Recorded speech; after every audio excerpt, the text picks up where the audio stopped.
Une nouvelle année, un nouveau numéro de Les Spécialistes. Mesdames et messieurs, bonsoir et bonne et heureuse année 2017. Au menu, quelle chance pour la réforme au Togo avec la nomination des membres de la commission de réflexion. Absent de vœux du chef de l'État, les attentes des Togolais continuent peut-être jusqu'à la fin du mois de janvier. Triste souvenir des incendies, la cathédrale de Lomé, brûlée en partie lundi, reprend peu à peu sa vie. Enfin, préparatif des éperviers du Togo pour la CAN de football Gabon 2017. Le comité de mobilisation des fonds table sur 5 milliards de francs CFA pour ramener le trophée du pays d'Ali Bongo. Invité, Pasteur Edo Komi, il est le président du mouvement Martin Luther King. Dieudonné Kodolakina, directeur de la publication du bi-hebdomadaire Togo Matin. Et Idelphonse Akbaki, directeur du site d'information La Gazette du Togo. Les spécialistes numéro 54 du 6 janvier 2017. Bienvenue à tous. Qui mieux pour vous accompagner qu'une pyramide. 105.5 FM, la radio. Pasteur Edo Komi, bonsoir. Oui, bonsoir Honoré, bonsoir auditeurs, auditrices de Radio Pyramide FM et bonne heureuse année à tous et à toutes. Voilà, bonne année également à vous. C'est aussi l'occasion, vous savez, Radio Pyramide FM est en deuil parce que le directeur assistant, Dominique Begbessou, n'est plus. Et c'est une triste nouvelle pour nous et nous ne pouvons que le dire, que la terre lui soit légère, comme on a l'habitude de le dire. Merci beaucoup, Pasteur Edo. Dieudonné Kodolakina, bonsoir et meilleurs vœux. Bonsoir, Honoré, bonsoir, fidèles auditrices, fidèles auditeurs de Radio Pyramide. Bonne année, très très bonne année à tous. À tous ceux qui participent au rayonnement de cette merveilleuse radio. Nous souhaitons tout de bon pour cette nouvelle année. À tous les auditeurs, toutes les auditrices, et donc à tous les Togolais, une très très bonne année. Je voudrais, je ne sais pas si on aura un point peut-être particulier consacré à ça. Tout comme le pasteur, je voudrais m'incliner devant la mémoire de Dominique Begbessou, que j'ai connu d'une certaine manière,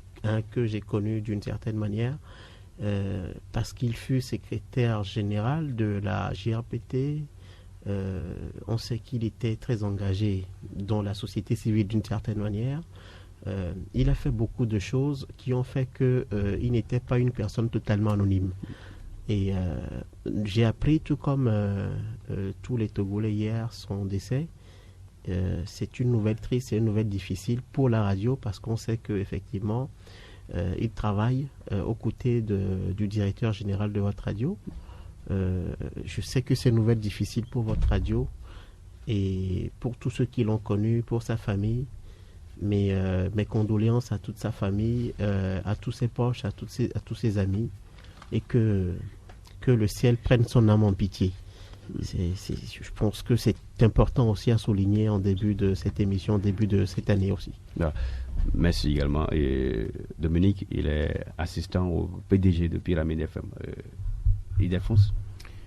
Oui, je voudrais saisir l'occasion d'abord pour souhaiter mes vœux les meilleurs à tout le personnel de Radio Pyramide FM et m'incliner moi aussi devant la mémoire de Dominique Begbessou. C'est un nom que moi j'ai souvent écouté quand j'étais encore plus jeune que ça, plus jeune. Et puis, comme les uns et les autres l'ont dit tout à l'heure, je ne savais pas qu'il était aussi très rattaché à la direction de Pyramide FM. Donc, étant donné que j'ai été toujours un invité de la maison, je voudrais, en tant que chrétien catholique, implorer la miséricorde divine pour son âme, pour le repos de son âme et pour le fait qu'il a été un être humain qui a fait ce qu'il faut en tant que créature. Il faut que le Créateur le reçoive dans sa miséricorde divine. Merci également à vous, Ildefonse Akbaki. Tout à l'heure, on s'est souhaité des vœux. Les vœux, on en a besoin, c'est devenu une tradition. Mais à l'orée, bien sûr, de cette nouvelle année, ceux du chef de l'État se font toujours attendre. Ildefonse, doit-on s'en inquiéter? Je crois que quand vous êtes un père de famille et que vous avez des êtres humains à gérer, au terme d'une année, il faut faire le bilan. Si vous n'arrivez pas à faire le bilan, si vous n'arrivez pas à parler à votre famille, c'est comme si vous avez failli à votre devoir de responsable de famille.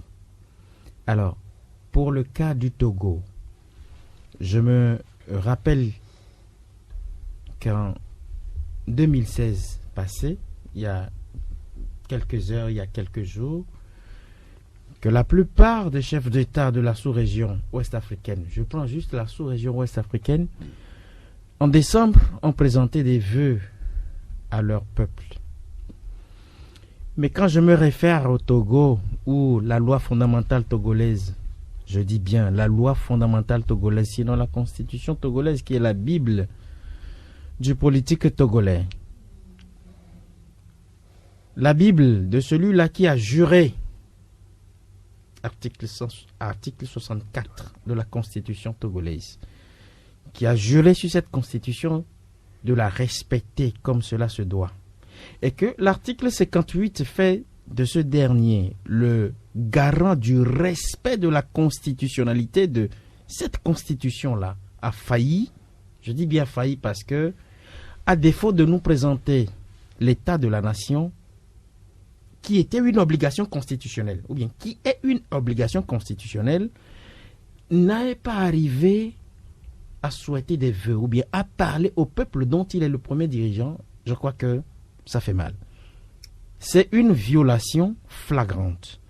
Parce que quand vous prenez l'article 58 de la Constitution togolaise, qui stipule que le chef de l'État peut d'abord s'adresser à la nation. Et dans un deuxième temps, le même article, à son alinéa 2, dit que le chef de l'État doit présenter l'état de la nation. Si, par le passé, par les années passées, il a pu se prononcer en souhaitant des vœux à la nation, soit en fin d'année, le 31 décembre, ou soit à la veille de l'indépendance, c'est-à-dire le 26 avril, où il se prononce d'habitude, et qu'il ne l'a pas fait, je crois qu'il y a problème. S'il n'a pas pu souhaiter les vœux aux populations togolaises, dont il est le premier responsable, donc, il a eu une obligation, comme la loi fondamentale le stipule, de présenter l'état de la nation. Il ne l'a pas fait. Dans les deux cas, il a fauté. J'ai donné le chef de l'État, est-ce qu'il est obligé de présenter des vœux à son peuple, à sa population? Il est obligé dans la mesure où constitutionnellement c'est écrit et c'est prescrit.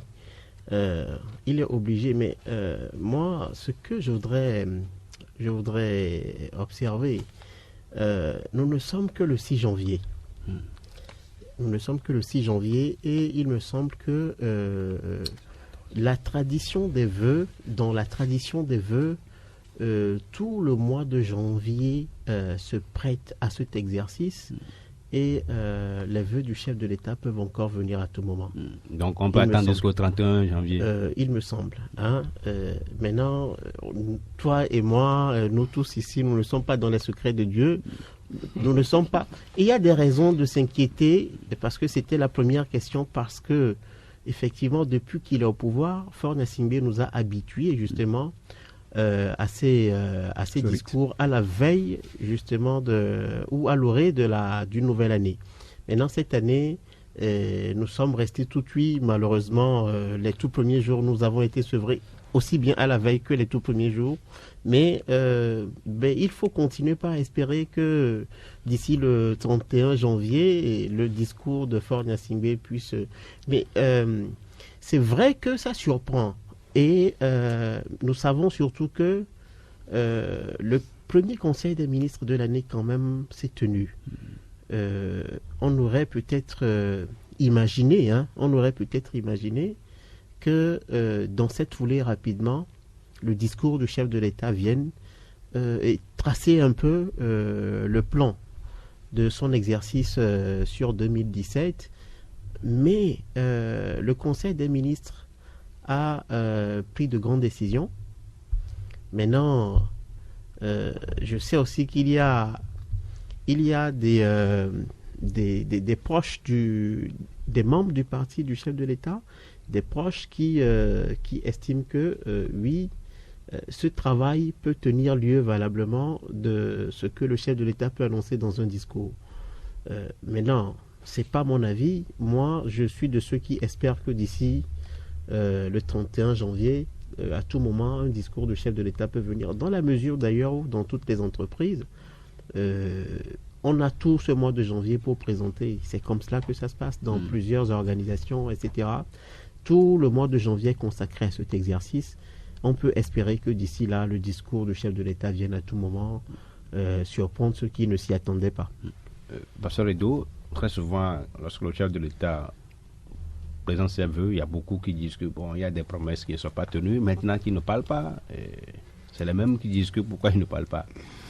Non, le président, il s'est créé des événements. Moi, il s'est créé des événements. Vous savez, c'est de ça, moi, si je dis, je l'admire parce que, pourquoi je dis je l'admire? Parce qu'il a créé un événement, il n'a pas parlé, il n'a même pas la présentation de vœux, hein, il n'y a rien de ça, et ça, tout le monde en parle. Dans les maisons, dans les foyers, sur les médias, partout. Donc, il a créé un événement. Bon, maintenant, est-ce que l'événement va s'arrêter là? Ben, c'est la question qu'on se pose. Mais nous estimons quand même que, comme c'est la tradition et constitutionnellement, il est tenu de faire l'état de la nation dans l'article 45, je crois, 45? 74. L'article 74. Il est tenu de le faire. Et d'abord, il peut faire des discours, de prononcer des discours à la nation, et puis faire l'état de la nation devant le Parlement. Bon, donc, il est tenu constitutionnellement. Je crois quand même que quand j'avais suivi le premier conseil, le résumé qui a sanctionné et le premier conseil des ministres, dit est-ce que ce n'était pas le discours du chef de l'État? Parce que quand les grandes décisions étaient annoncées comme d'habitude, ben, si tel est le cas, je ne crois pas que ça, on peut le dédouaner de ça pour avoir remplacé son discours par le Conseil des ministres. Le Conseil des ministres. Donc, c'est vrai, il faut qu'ils disent. Et cela le fait jusque vers la fin, parce que nous sommes dans le mois de janvier, cela peut s'étendre sur tout le mois, mais il va falloir quand même que cela soit fait le plus tôt possible. Et avant même que les Togolais n'entrent dans l'année 2017, puisque c'est lui le premier, c'est lui le premier des Togolais, et c'est lui qui doit dire aux Togolais ce qu'il veut pour les Togolais, ce qu'il souhaite pour les Togolais en 2017. Et ça, je crois que c'est son devoir de le faire. Donc, comme les autres l'ont déjà dit, on attend voir, parce que violer cette disposition constitutionnelle, parce que c'est l'une des principales dispositions constitutionnelles, la violer. Je crois quand même que ça prêterait à beaucoup d'interprétations, et ce n'est pas bien pour l'année, parce que l'année va commencer, disons, c'est comme si l'année commence mal, c'est comme si l'année commence mal pour les Togolais, parce que le papa de la maison n'a rien dit. Bon, est-ce qu'il n'a plus rien à dire? D'autres disent que, il n'a pas été satisfait de l'action du gouvernement, ça, c'est des supputations. Les supputations vont montrer. Et il va falloir quand même que le chef d'État sorte de son mutisme pour dire un mot aux Togolais et puis leur donner cet espoir pour l'année 2000. Il est le papa de la maison, donc on attend forcément de son discours, de son mot à la nation. Bon, on attend jusqu'au 31 janvier, comme les vœux continuent. On espère que Paul Antimi va nous parler. Il y a d'autres également qui disent que au lieu de discours, les actes peuvent aussi également parler. Oui, mais quels ont été les actes posés par le chef de l'État? On a nommé des gens dans les commissions. Non, mais je voudrais d'abord... On a abordé le sujet des syndicats, des enseignants. Oui, le dernier conseil des ministres a fait beaucoup de choses.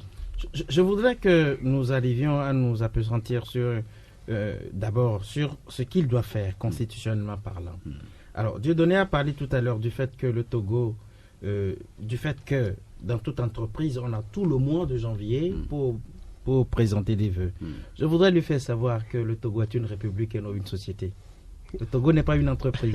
Mais c'est un exemple, c'est un exemple qu'il donne.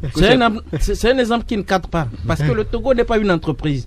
Le Togo est une république. Article 1 de la Constitution togolaise. Prenez et vous saurez. Vous le saurez. Pasteur Edo. Non, je parle d'entreprise. C'est une image, c'est une manière de parler. Que tu donnes.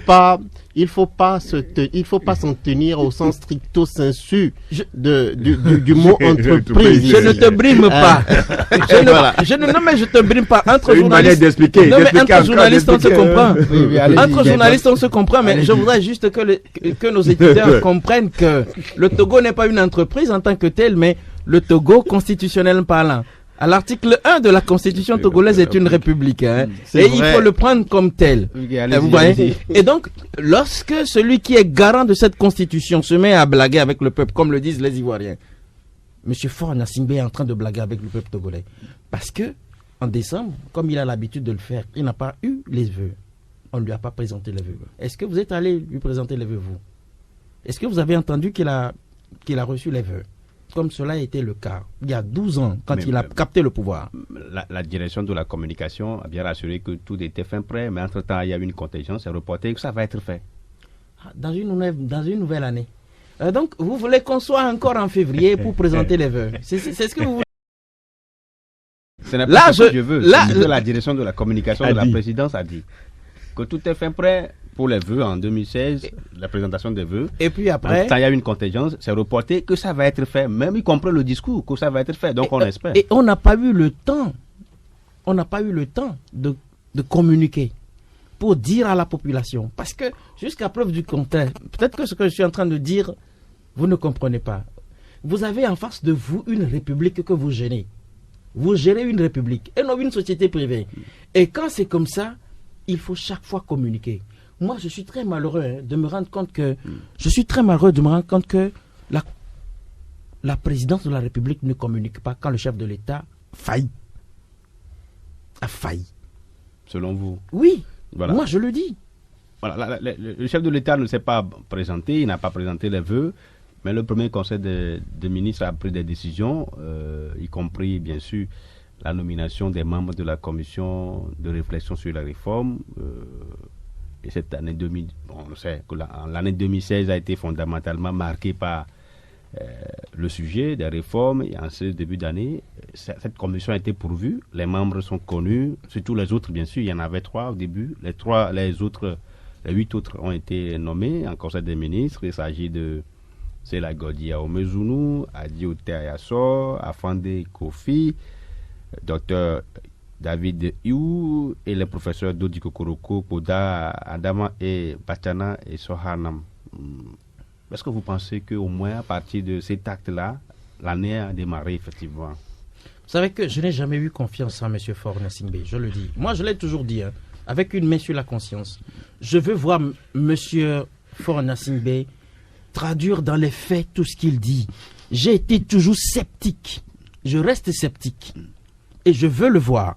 Lorsque je verrai que cette commission aura abouti à la mission qui lui est dévouée, je dirai chapeau à M. Faure Gnassingbé. Je le dis au début de cette année. J'ai jamais eu confiance en ce monsieur.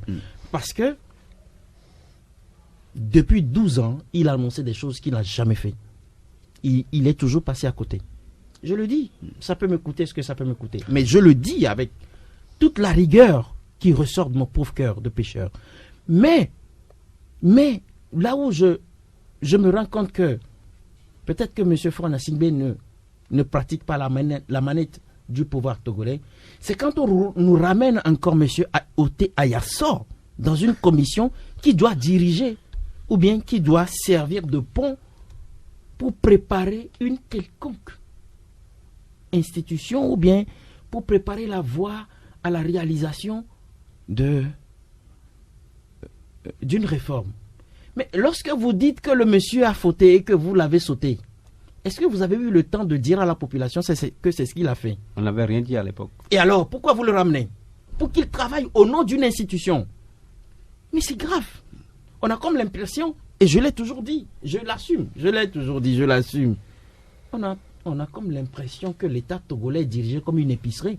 Les gens pensent que la République togolaise est devenue une entreprise. Excuse-moi, Dieu donné. Je ne reviens pas sur je ne reviens pas sur ce que tu as dit, mais je le dis là, moi-même, en prenant l'exemple du fait que les gens ont pensé que l'État togolais est une entreprise privée qu'on doit gérer comme bon leur semble. Vous ne pouvez pas sauter un ministre parce qu'il a fauté et que pour réaliser quelque chose qui est un droit commun, qu'on le ramène sans qu'on dise à la population que voilà ce qu'il avait fait et on l'avait fauté, il a corrigé. On ne l'a pas fait et vous le ramenez. Pour faire quoi? Peut-être que dans ce domaine-là, il est bon, il peut bien travailler.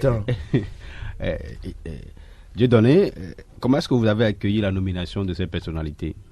Alors, moi, mon humble avis, avec cette nomination, il me semble qu'en 12 ans d'exercice du pouvoir, Faure Gnassingbé a passé un cap. Faure Gnassingbé a passé un cap parce que, contrairement à Ildefonse, moi, je suis de ceux qui pensent qu'il faut, et surtout sur un terrain politique, qu'on apprenne à se faire confiance.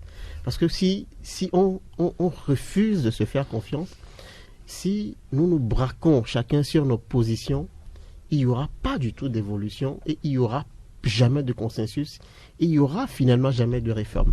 Et nous savons que la situation politique dans laquelle nous nous trouvons depuis plusieurs années est comme une situation de blocage ou de verrouillage du jeu politique.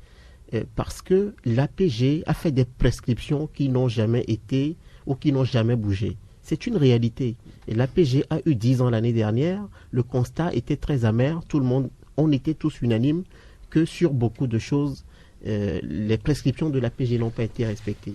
Mais quand je reviens justement à la nomination des membres de cette commission, il me semble que pour une fois, parce que l'APG, il faut voir le contexte justement ou l'avènement de l'APG. L'APG est venu parce que Faure Gnassingbé est venu au pouvoir dans des circonstances difficiles et c'est suite à une négociation, à une âpre négociation qu'on a eu l'APG. Maintenant, chemin faisant, il a réussi à sortir du jeu, il a réussi à se tirer d'affaire pour ne pas peut-être respecter toutes les prescriptions. Mais une fois qu'il prend sur lui de nommer une commission, mais c'est que il n'ignore sans doute pas qu'il sera au bout du compte le principal comptable justement de cette initiative. Et il a toutes les chances de faire réussir cette commission en tant que président de la République qui décide enfin.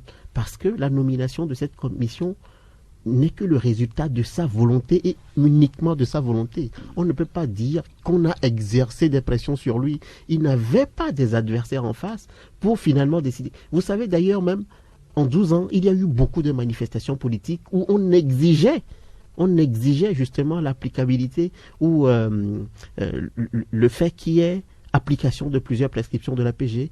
Mais face à toutes ces manifestations, Faure Gnassingbé a toujours gardé le silence. Sauf que cette fois-ci, personne n'a exercé de pression sur lui. C'est l'impression que j'ai. Et il se décide de nommer. Et personne ne s'y attendait d'ailleurs. Parce que d'ailleurs on lui prêtait des intentions comme quoi il ne veut jamais faire les réformes, etc. Mais finalement, il me semble que, mais comme ça se présente, comme il a été seul pour décider justement, enfin, de mettre sur pied cette commission, ben, il faut qu'il fasse tout pour donner toutes les chances à cette commission de réussir sa mission. Autrement, ben, on ne peut pas prendre une initiative et en même temps œuvrer à ce que l'initiative ne réussisse pas. Il a tout intérêt à faire justement réussir cette mission. C'est comme cela que moi je vois les choses en tout cas. Voilà, Pasteur Edo, c'est la Godia Omezunu, Adioute Ayaso, Afande Kofi, Dago Yabre, Dr Iou David et les professeurs Dodigo Kuroko, Koda Adama et Bachana et Soham. Vous pensez que, en plus bien sûr des trois qui étaient là, notamment Madame Wanana qui sera la présidente, c'est ce qui a été dit, vous pensez que on a les chances aujourd'hui d'avoir les réformes au Togo? Oui, la liste peut poser problème. Mais l'acte posé est à saluer parce que ça fait longtemps qu'on attendait cette commission. Elle a été annoncée avec la nomination de la présidente et deux membres. Jusque-là, elle n'a pas été complète. Aujourd'hui, elle est complète. Et cela est un pas, même si on aurait souhaité quand même que cela soit fait de manière consensuelle avec les autres acteurs, surtout l'opposition, parce que quand vous prenez presque tous ces membres-là, c'est vrai qu'il y a certains dont on sent peut-être ne pas connaître la coloration politique, mais quand on les lit entre les lignes et quand on les écoute, ils sont quand même proches, ils sont quand même des proches du chef de l'État. Mais cela n'est pas encore le problème, pourvu que le cahier de charge, la mission qui leur est dévolue soit accomplie. Et cela pour l'intérêt national. Je disais sur une radio que ces gens-là sachent que le destin de ce pays est entre leurs mains. Et ils n'ont pas droit à l'erreur. Et donc ils doivent servir la cause nationale. Parce que les réformes, aujourd'hui, ça fait longtemps qu'on parle des réformes. C'est vrai que certains auraient souhaité quand même que ces réformes se passent rapidement à l'Assemblée nationale, comme la limitation de mandat, ce qui était numéro 2, tout. Et d'abord, c'est les principaux. Quand on parle des réformes, les gens se limitent souvent à cet aspect-là. Mais il y a d'autres choses. Il y a les institutions comme la Cour constitutionnelle, il y a la CENI et autres qu'il faut revoir. Mais l'acte qui est posé, je dis qu'il faut leur accorder le bénéfice du doute, mais tout en leur rappelant que ce qui doit être fait doit servir la cause nationale, une cause nationale. Donc pour le moment, la nomination, c'est un pas parce que c'est vrai qu'il y avait des pressions pour les réformes. Le chef de l'État, au début de l'année, a fait de telle sorte que cette liste soit complète et que maintenant, quel est le temps record qu'on va leur accorder pour que ce travail soit fait. Et quand est-ce qu'on va le décret ne l'a pas dit. Le décret ne l'a pas dit. Quand est-ce qu'on va les installer? Est-ce qu'il faut attendre encore?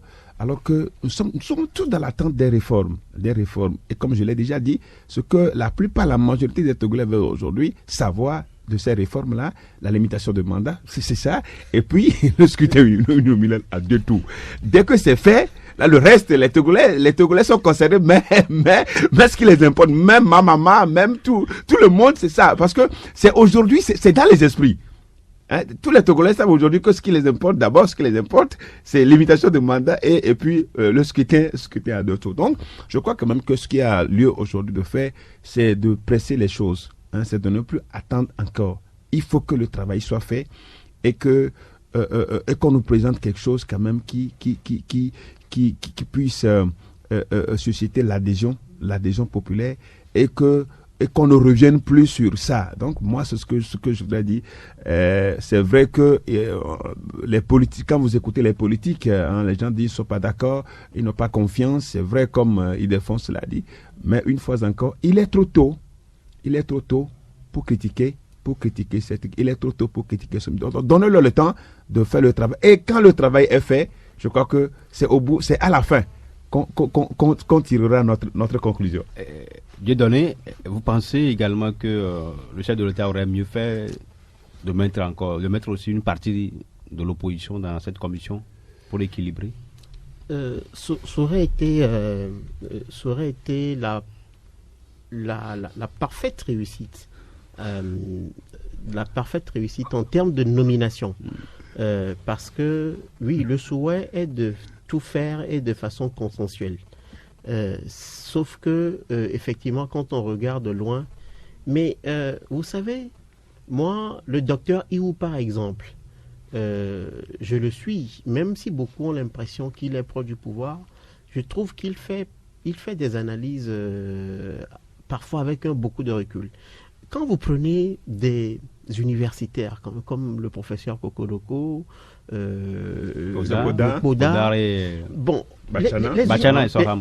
les universitaires, qu'on le veuille ou non, et l'atelier du H-Kroon l'a démontré, avec beaucoup de présentations qui ont été faites, mais il y a eu des travaux qui ont été présentés avec beaucoup de recul, des travaux scientifiques. Et l'universitaire a quand même cette touche-là, qu'on le veuille ou non. Il a ça. Et je crois que il faut leur accorder le bénéfice. La commission ne vient que d'être nommée et il faut leur accorder le bénéfice, leur laisser le temps de faire le travail et après, on pourra apprécier et maintenant porter tous les jugements nécessaires ou faire des propositions, des propositions importantes pour faire avancer le travail. Pour le moment, ils sont tenus, et le nom même de la nomination, la dénomination de la commission est claire, commission de réflexion. Ils sont tenus de nous proposer des réflexions, et après, je crois qu'au niveau justement de l'Assemblée nationale, il y aura des débats qui vont nous permettre justement de voir clair et d'adopter les choses. Ildefonse, le chef de l'État avait parlé. Vous deux, vous serez surpris. Hein. Le chef de l'État, le chef de l'État avait parlé, disait qu'il faut laisser les réformes aux universités, la possibilité aux universités de faire ces réformes-là. Aujourd'hui, la commission est là. Il y a aussi des universités, mais des politiques également dedans. Ildefonse. Ce qui me fait mal, c'est que nous n'arrivions pas à faire le bilan de tout ce qui s'est passé. Faisons un tout petit peu le bilan de ce qui s'est passé. Sur un plan purement politique, les accords qui sont passés, ces accords, ces commissions qui ont été nommées pour faire des travaux. Je prends juste la commission de Monseigneur Bariga, la CVJR. Mais vous voulez me dire qu'au sein de la CVJR, il n'y a pas eu d'universitaire? Alors, tout le travail qui a été fait, le reste, tout le travail qui a été fait, qui a été proposé, remis au chef de l'État le 3 avril 2012, qu'est-ce que le chef de l'État en a fait? Est-ce qu'au sein de cette commission-là, il n'y a pas eu d'universitaire? Il y en avait eu même plus que ceux qu'on vient de nommer. Alors, qu'est-ce qu'on en a fait? Mais moi, je vous dis, vous serez surpris, pasteur, vous serez surpris. Non, c'est pas une affaire. Ce n'est pas une affaire des universitaires. Non, vous savez, justement, c'est pas une affaire d'universitaire, mais c'est une question d'avoir la volonté de faire. Peut-être pas si la volonté. Non. Mais moi, j'ai toujours dit, je veux que ça se produise pour que je dise, je serai le premier à acclamer le chef de l'État si éventuellement ça se produisait. Mais jusqu'à preuve, laisse-moi. On va acclamer avec toi. Jusqu'à preuve du contraire. Ça a été toujours le cas avec tout ce qui s'est passé. Il y a eu des commissions, il y a eu des ateliers. Ça a débouché sur quoi, concrètement? Ça a débouché sur quoi? Dites-moi. Ça a débouché sur quoi? Voilà. Mais c'est la grande question qu'il faut se poser. Voilà pourquoi je suis très sceptique. La corruption également tient à cœur le chef de l'État qui a également nommé des Honoré, gens. S'il te plaît, juste quelques secondes. Le sujet est parti. Non, mais vous pouvez revenir d'une autre manière si vous voulez. La haute autorité de lutte contre la corruption a désormais également ses membres et ça a été fait en début de semaine. Les membres sont là, au total 7 ici. 8 Yao Hanam, Folivia Songbon, Chemimba, Ayena Akosua, Kujo Ayayi, Aguta Aladou et Aruna Larja. Est-ce que vous connaissez ces membres-là? Folivia Songbon. Alors, est-ce que Honoré, j'ai juste envie de dire une chose par rapport à la commission. Non, Ildefonse, vous savez, ce que vous dites, il y a, et c'est clair pour tous les Togolais, c'est indiscutable, toutes les initiatives qui ont visé les réformes, tous les accords qu'il y a eu par le passé se sont soldés par des échecs. C'est tout à fait vrai. Mais sauf que je dis, quand on regarde bien les contextes de tous ces accords, de toutes ces initiatives, il faut bien voir que en face, le pouvoir, et notamment incarné par Faure Gnassingbé, avait l'impression d'avoir en face des gens qui exerçaient des pressions. En tant que tel, on a l'impression que, en tant que pouvoir, on voulait nécessairement faire passer ses idées. Maintenant, revenez à ma question. Comme il y avait justement un manque de confiance, et il y en a toujours, Ildefonse, il semble que c'est l'une des raisons fortes qui ont contribué à ces échecs. Je dis maintenant, personne n'a exercé de pression sur Faure. Il n'y a pas eu de cadre de discussion pour aboutir. Dieudonné n'a pas de réponse à ma question. Non, je vais revenir sur vous. Ça. Dès que vous aurez la réponse à mes questions. Pasteur Edo, vous connaissez aujourd'hui les membres de cette commission de lutte contre la corruption au Togo. On a une idée sur... Moi, j'ai une idée sur quelques personnes. Aruna Larja, il est journaliste. Aguta, ATC. Folivi, je crois. Il a été toujours dans la commission là. Depuis que moi je le connais, il a été depuis le temps d'Edmond. Il a été toujours membre de commission de lutte et de sabotage, de sabotage économique, tout ça là. Donc il a été toujours là. Moi je sais pas si c'est sa spécialité. Mais le reste, je connais aussi d'autres personnes. Mais ce qu'il y a, c'est que il y a longtemps qu'on parle il y avait déjà eu cette commission d'anticorruption. Aujourd'hui, c'est une bonne chose de réactiver cette commission. C'est une bonne chose de réactiver cette commission. Je crois que ma question, est-ce que cette commission aura la couille possible de pouvoir travailler pour pêcher les gros poissons. Pour pêcher les gros poissons. Je me rappelle la commission, la commission anticorruption avait toujours eu à pêcher les petits poissons. Les petits poissons. Et on disait à l'époque c'est la commission des petits poissons parce qu'il y avait beaucoup de choses qui se passaient à l'époque, mais qu'on ne disait qu'on ne les gênait pas, on ne les importunait pas. Bon donc aujourd'hui il faut avoir le courage de dire que la corruption au Togo est une réalité. Et le Togo a été toujours placé dans les pays les plus corrompus en Afrique. Et quand on sait tout ce que la corruption peut couper, la corruption peut engendrer, peut susciter dans une nation, la corruption sape l'économie nationale, la corruption augmente la pauvreté, le taux de pauvreté, la corruption enrichit les individus et non l'État. Donc il y a tous ces facteurs-là. Aujourd'hui, c'est une bonne chose, mais je vois que par le passé, beaucoup d'actes de corruption ont été posés en flagrant délit. Quand vous prenez le truc, juste prenez l'affaire de la route Vaughan. Ça c'est sûr de tous les Togolais. Tous les Togolais en parlent. Vous voyez ce qui s'est passé avec les 26 milliards qui sont volatilisés. Et on ne peut pas dire qu'on ne connaît pas les auteurs de cet acte-là, de cet acte de sabotage, de crime économique. On ne peut pas le dire.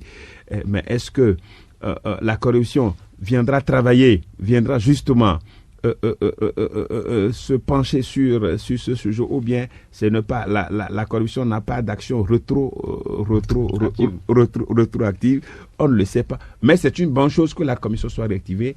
On attend voir ce qu'elle pourra nous donner aux Togolais pour réduire le taux de corruption au Togo. Défense, le Togo a forcément besoin d'une haute autorité de lutte contre la corruption. Oui, mais il faut que quelqu'un donne le signal. Lorsque vous dites que dans votre administration, il y a des situations qui se font, et avant ça, il n'y avait pas eu de commission, et que vous-même, vous n'avez pas eu le courage de dénoncer ceux qui étaient acteurs de ce genre de choses, je crois que même si vous nommez une commission, et que vous-même, vous n'arrivez pas à leur doter de pouvoir qu'il leur faut, c'est de l'eau que vous jetez dans le dos du canard. Ça ne donnera rien. Ça ne donnera rien du tout. Rien du tout, parce que il faut que M. Faure Gnassingbé lui-même donne le signal. En quoi faisant concrètement? Il y a des réponses. Non, je me rends compte qu'il y a quelques années, le chef de l'État a dit qu'il y a eu des surfacturations qui se faisaient dans l'administration. Et ça, c'est pas une sorte de corruption? Est-ce que vous vous êtes rendu compte que M. Faure Gnassingbé est revenu pour vous dire qu'il y a eu tel nombre de personnes qui ont été arrêtées? Vous le savez? Il n'a jamais fait. Un chef d'État ne dénonce pas. Si un chef d'État dénonce, qu'est-ce que le journaliste fera? Toi et moi, qu'est-ce qu'on fera? Le chef de l'État, il a tous les pouvoirs qui lui est conféré par la Constitution, la loi fondamentale. Il ne peut pas dénoncer, il doit sévir. Il a remarqué que les services de renseignement, ou bien son gouvernement lui a fait part de ce que, dans l'administration qu'il dirige, il y a des surfacturations qui se font. Peut-être que la solution viendra de la haute autorité. Mais il a rien fait. Qu'est-ce qu'il a fait? C'est ce que je te demande. Qu'est-ce qu'il a fait? Il n'a rien fait. Mais vous nommez maintenant une commission. Des gens. D'ailleurs, il se dit qu'au niveau même du gouvernement togolais, il y a des ministres qui sont plus super que le Premier ministre. Et maintenant, c'est une commission. Il y en a encore. Il y en a. Est-ce que le Premier ministre a la poigne de dire certaines choses à certains ministres? Le ministre Bawara, par exemple. Non mais, ayons le courage de dire les vérités. J'ai donné. Alors, merci Honoré. Non, J'espère que pense vous avez parlons la fait. réponse. j'ai la réponse. Et merci. On y va. Non, c'est de bonne guerre, il faut saluer cette initiative.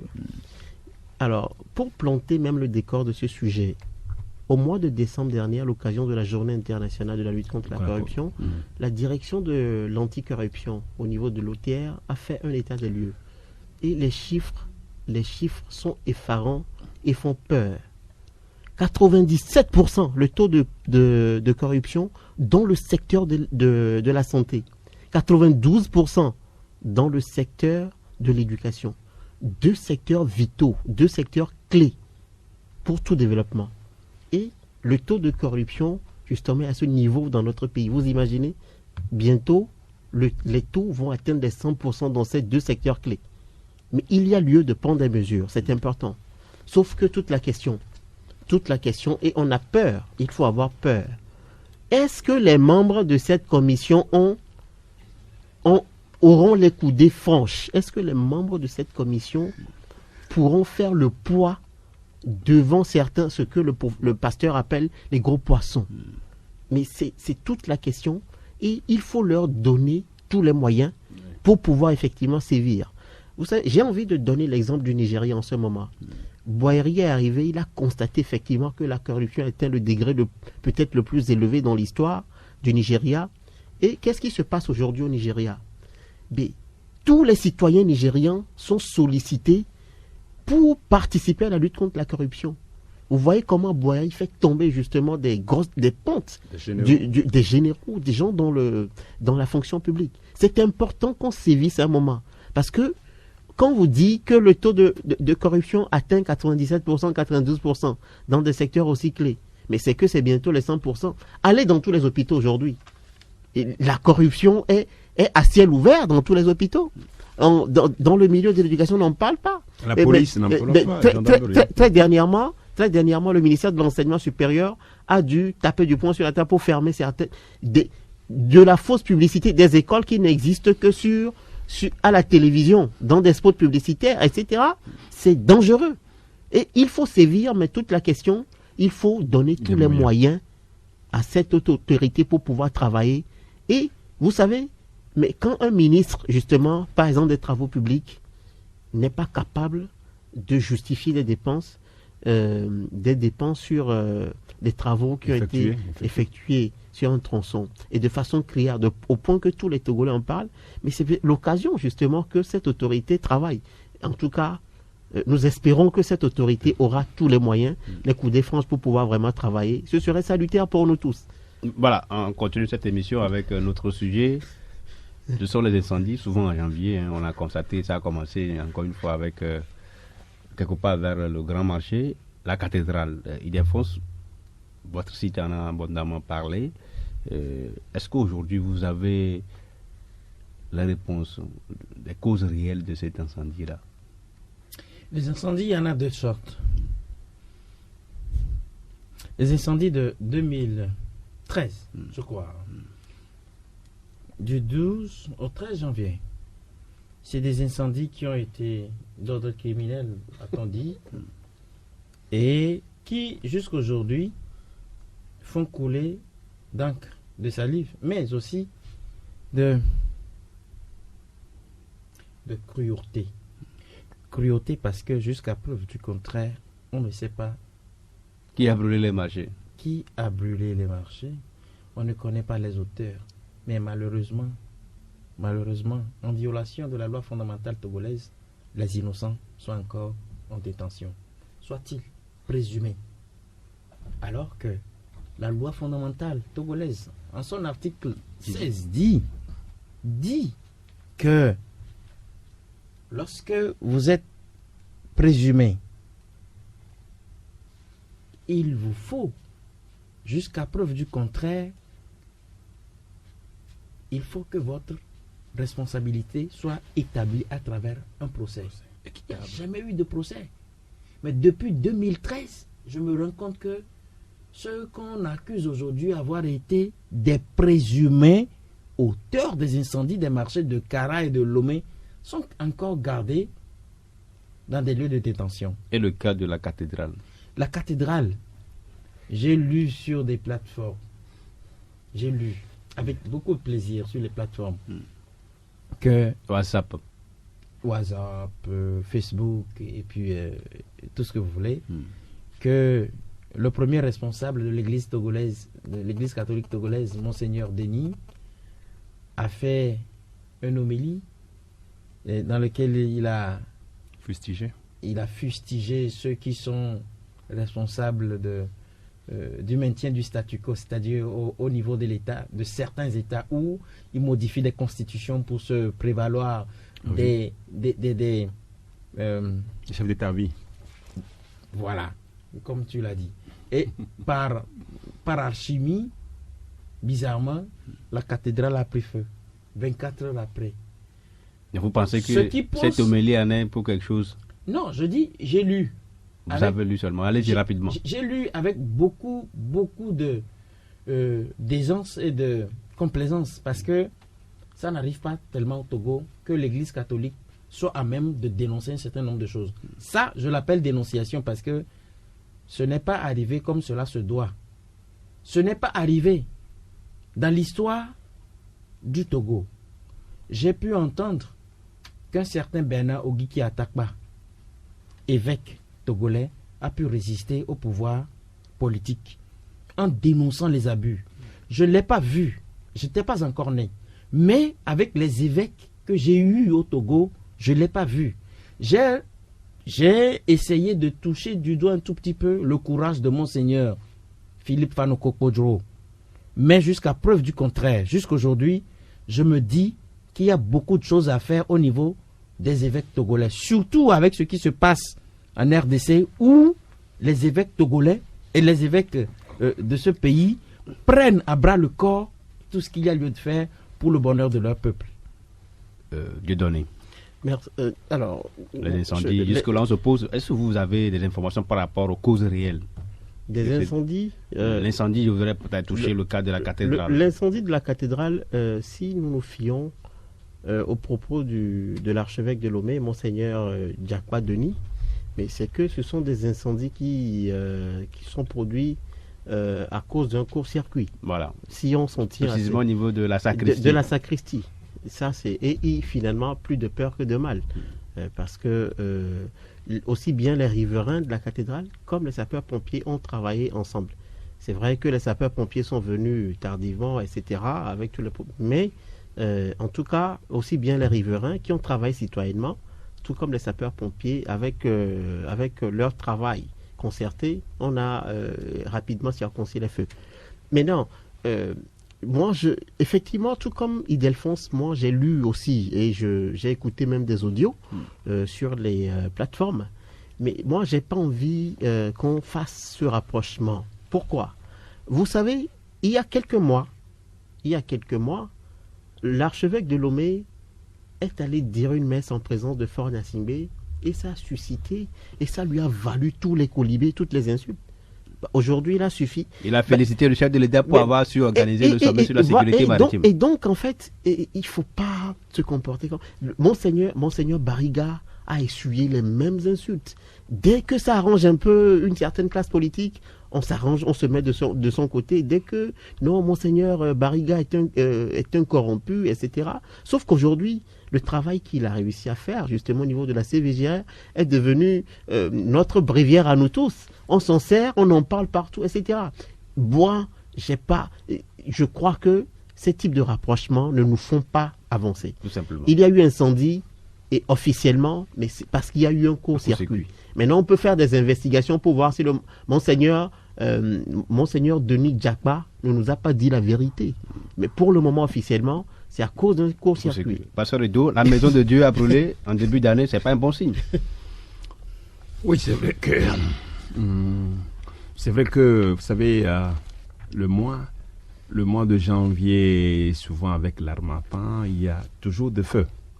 Il y a eu toujours de feu. En fait, quand vous êtes dans les villages et autres, les feux se promènent partout. Il suffit qu'il y ait une étincelle. Hein, ça prend vite feu. Ça prend vite feu.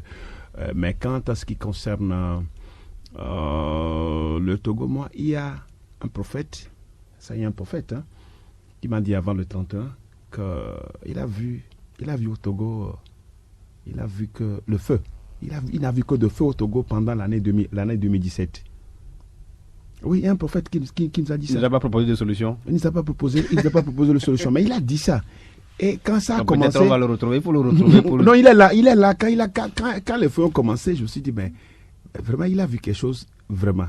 Maintenant, quand il s'agit de faire de liens, c'est vrai, comme nous avons lu sur les réseaux sociaux, seul Dieu sait si ces liens que les gens font, ces liens sont vraiment faisables. Mais tout compte fait, je me rappelle, je reviens un peu sur le truc de 2013. Jusque-là, il va falloir quand même que ces innocents, ces présumés innocents qui sont encore en prison puissent être jugés, c'est-à-dire puissent être jugés. C'est là on saura effectivement si réellement la justice togolaise est à point de faire un travail. Donc, personne ne saura dire les sources de ces feux, mais prions quand même que, parce que le signe de feu, c'est le signe de jugement. Souvent, le feu, c'est le jugement. Donc, il va falloir quand même que ce soit ceux qui nous gouvernent, que ce soit tous les Togolais, nous puissions agir selon les règles de l'art, pour que dans nos actions, le Seigneur ne se mette pas en colère et que le Togo ne se brûle pas. Donc ça doit susciter quand même beaucoup de motivation auprès des chrétiens, auprès des croyants, pour que nous puissions continuer à prier pour le Togo et que chaque Togolais agisse comme cela se doit pour l'avancement de ce pays. On va prendre ce pari chacun à 30 secondes pour terminer cette émission avec le football. Vous savez bien sûr que les préparatifs ont commencé pour la CAN 2017. Le comité de mobilisation dit avoir besoin de 5 milliards pour permettre au Togo de bien se préparer et ramener le trophée. Quelle stratégie selon vous pour avoir les 5 milliards et gagner la coupe? 30 secondes. Il faut toucher du doigt quelque chose. L'impunité amène à des conséquences que nous vivons aujourd'hui, c'est-à-dire la réticence des Togolais de pouvoir participer à cette cagnotte. Vous voyez, autrement, l'impunité peut tuer la citoyenneté, la flamme de la citoyenneté chez des gens. Et il faut le déplorer. Et donc, ceci m'amène tout simplement, comme j'ai 30 secondes à dire, combattons l'impunité. Parce pour avoir les 5 milliards. Si le problème de la CAN 2013 ne s'était pas posé comme on le sait, je crois que le problème des 5 milliards mobilisés aujourd'hui ne se poserait pas. Pasteur Rideau, 5 milliards, on a besoin de 5 milliards pour gagner. D'abord, c'est trop budgétivos. 5 milliards, alors que nous avons les grands pays comme la Côte d'Ivoire qui sont à 3 milliards 900 millions. 900 millions. Qu'est-ce que nous allons faire avec 5 milliards? On va mettre les joueurs dans de bonnes conditions. Non, c'est trop. Quels joueurs dans les bonnes conditions? Et nos supporters, ils sont de combien? Moi, je dis 80. quand même que, parce que nous, on vient de nous faire un rapport qui est critiqué. Et puis on nous dit 5 milliards à quelques jours de la compétition. Vous n'allez pas cotiser, pas sur le dos. J'attends voir. Il défend sa pratique pour terminer. Je dirais que c'est très irresponsable de dire aux Togolais de contribuer à hauteur de 5 milliards quand on sait que la cagnotte, même au terme des compétitions, c'est... 1 milliard. Non. Je ne suis pas sûr que c'est 1 milliard. On va chercher, mais c'est plus que ce que l'État togolais ou bien le gouvernement togolais demande aux Togolais de cotiser. Voilà. Vous avez bien dit que la Côte d'Ivoire, qui se déplace avec un certain nombre de... 400 supporters. Nous, c'est 80. Le Togo, c'est 80. Donc, il faut quand même cotiser. C'est le fair play, c'est le patriotisme. C'est peut-être les primes des joueurs aussi qui sont peut-être élevées. Voilà, c'est... Histoire de mais je dis, l'impunité est à la base du problème qui se pose aujourd'hui. Cette émission, la première de la nouvelle année, s'achève ainsi. Mise en onde, Romaric Freitas. Encore une fois, tous nos vœux de santé, de bonheur, de prospérité. Bon week-end à tous et à lundi.